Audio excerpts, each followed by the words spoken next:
Welcome back, guys. Today we are going to analyze the story Araby by James Joyce. The story starts with an unnamed boy is the central character in the short story Araby. He lived in North Richmond Street along with his uncle and aunt. In front of their house lay another in which lived Mangan, his playmate, and his sister, whose name is not mentioned.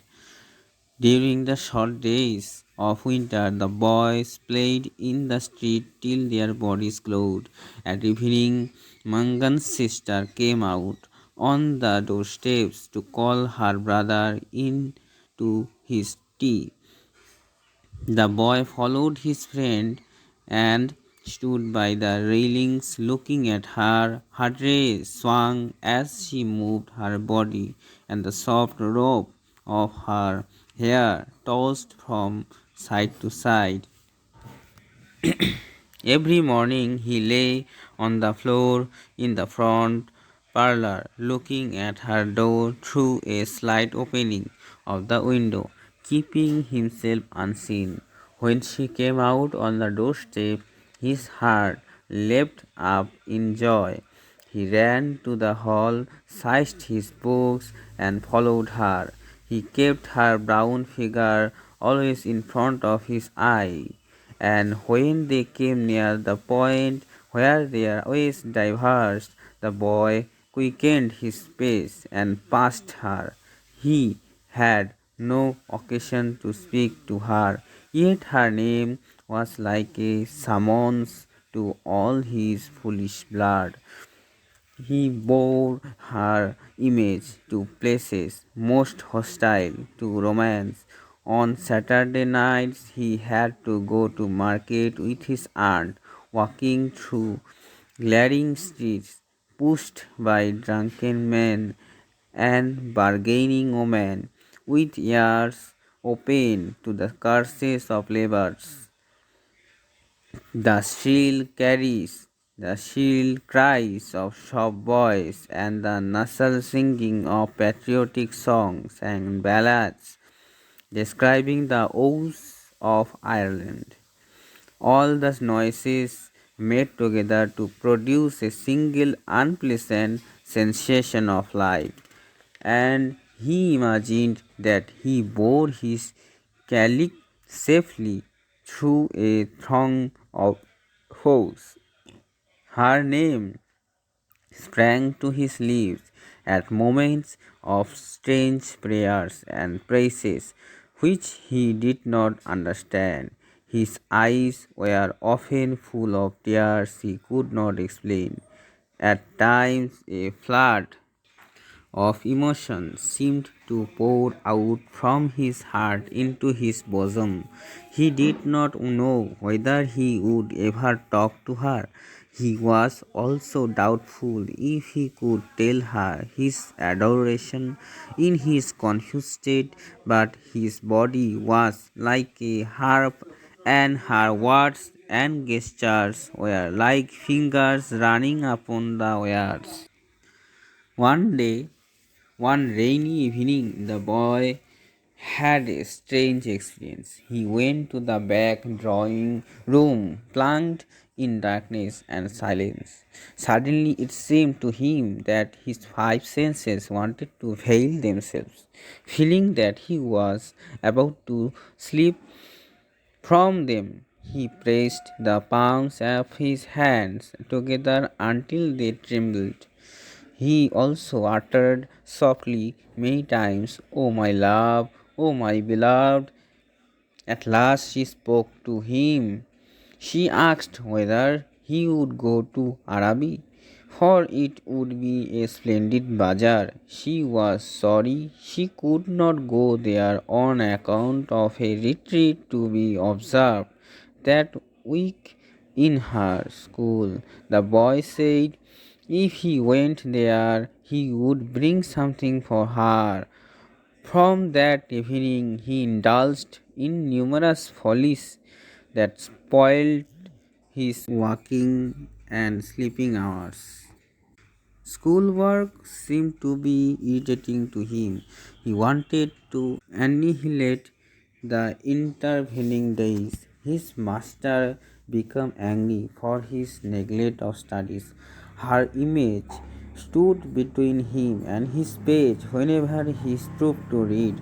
He fancied the syllables of the word Araby were called by her to him through the silence of the night. He had no patience with the serious work of life, which appeared to him to be dull and child's work.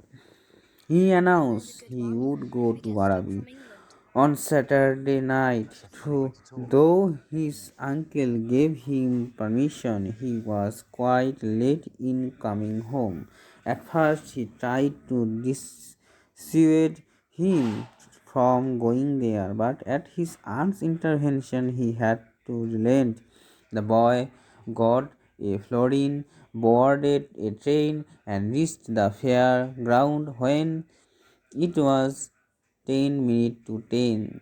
Arabi was accommodated in a big hall, but already most of the stalls were closed and a major part of the place was in darkness. He heard the counting of coins. A few people stood before some of the stalls. He began to examine porcelain vases and flowered tea sets.